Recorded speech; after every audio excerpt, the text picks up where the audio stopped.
Thank you, Cathaoirleach, and I'd like to welcome Minister Bruton to the Seanad, and thank you for taking the time this morning to deal with this very important issue. In light of yesterday's very encouraging unemployment figures, the lowest since 2008, it's more important now than ever not to take our eye off the ball. And I know that the Minister agrees with me when we must do everything we can to continue to drive our recovery. And the best way to do that is to create high-value, secure jobs for the people of this country, but we must also ensure that we maintain and develop existing employment. And it's in that light that I wish to raise the issue of Parkmore Industrial Estate in Galway City. The Minister will be aware that the IDA has been excellent in marketing this hub, and in Parkmore it's home to companies from a various range of industries, including medical device, IT and research and development. There's over 7,000 employees who commute daily to and from this area, and I don't need to highlight the significance of the value of that amount of jobs, not only to Galway but to the Western region. However, the business leaders in the area have informed the public that severe traffic issues are having a direct effect on expansion, business productivity and the quality of life of their employees. And such is the problem that businesses in the area have engaged in carpooling and flexi time for employees in order to try to help ease the stress involved in getting to and from work. It's a simple fact that a relatively short commute in the area can take a multiple of the time that it should. This is a problem that didn't just appear overnight. It has been getting increasingly worse over the last 2 to 3 years, and it has reached a stage where the business leaders in Parkmore have formed a group consisting of CEOs and senior executives of the companies in the area to voice their concerns. Their group has agreed in a constructive and proactive manner to work with the Galway City Council, Galway County Councils and the IDA to try to find solutions. And there are solutions, short-term, medium-term and long-term solutions, including changes to traffic light signalling, road markings, the addition of more exits, new bus routes, additional lanes at junctions. All of these will help, but Minister, as you can see, there are multiple agencies involved here. There's CIE, the IDA and Galway City and County Councils, the NRA and various other state agencies involved in the planning. There is also the issue of funding from the state and its agencies for the works that are required. However, the overarching consideration here is jobs. And while there has been movement in that the City and County Councils and the IDA have met with the businesses in the area to formulate a plan, I am worried that after several years of traffic chaos, we might have more years of administrative delays until this matter is resolved. And it is simply not good enough that we as a nation cannot sort out our infrastructure in a timely manner so as to ensure that jobs in Parkmore are retained and that further investment is encouraged. I am not seeking to blame anyone here, and like you, Minister, I am in the business of solution politics. But I would ask you, as a matter of urgency, to contact the state bodies concerned and to emphasise the importance the government puts on the retention of those jobs in Parkmore and the future expansion there, and to offer whatever assistance is required. I have the details of the business community groups in Parkmore and would initially ask, Minister, that you would agree to meet with a delegation from the businesses in Parkmore so as to hear for yourself the issues and the frustrations of the employers and the employees.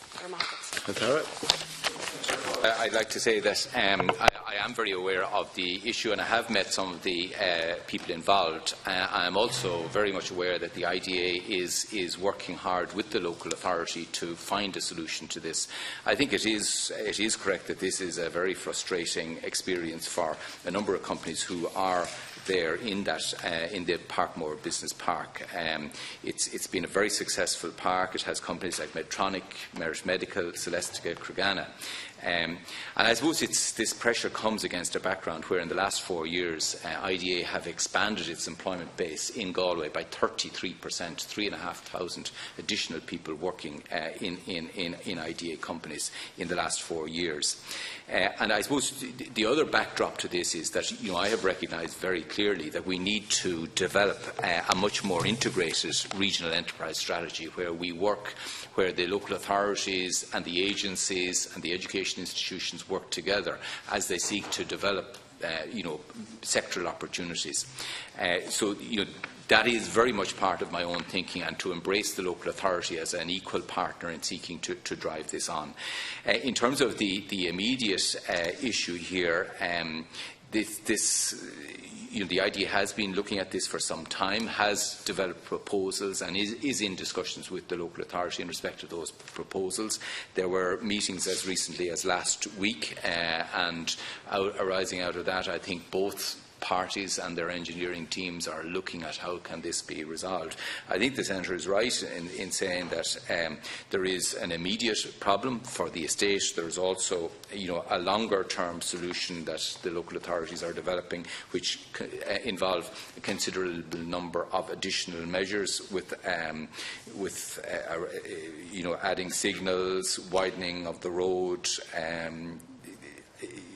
and a number of additional measures at the N17 Parkmore Road.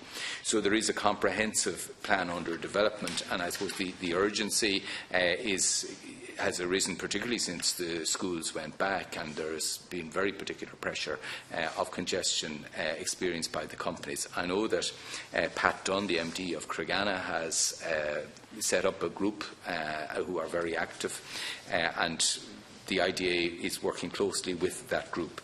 So I can assure the Senator that this is not in any way being overlooked, that the IDA, if like the agency under my remit, is working very closely with the engineers, and I hope that a solution can be developed. And I can assure you that I have today spoken to the IDA, and I will continue my contacts with them and talk also to the local authority should that be helpful. I think there is a sincere effort on all sides to find a solution to what is a problem that has come from the success of the park and the region. Question, Senator. Thank you, Minister, for your detailed reply, and I welcome your engagement with the relevant agencies. I think I appreciate the work that is going on in the background, but there are lots, I suppose, different moving parts here with the number of agencies involved in this, and what's needed, I think, is leadership for one person to pull all those moving parts together to make sure that there's targets, there's delivery times, and there's a time frame, and that will give greater confidence to the employers and to the employees who are working in the estate. There are certainly lots of practical solutions that can be put in place, but and I welcome your intervention by speaking to the IDA, and I think I would welcome your contact as well with the local authorities, because we really cannot afford to have this drift any longer. As I say, there are solutions there, and there's people willing to put in the time and the effort, and I include the business community in that. They've been very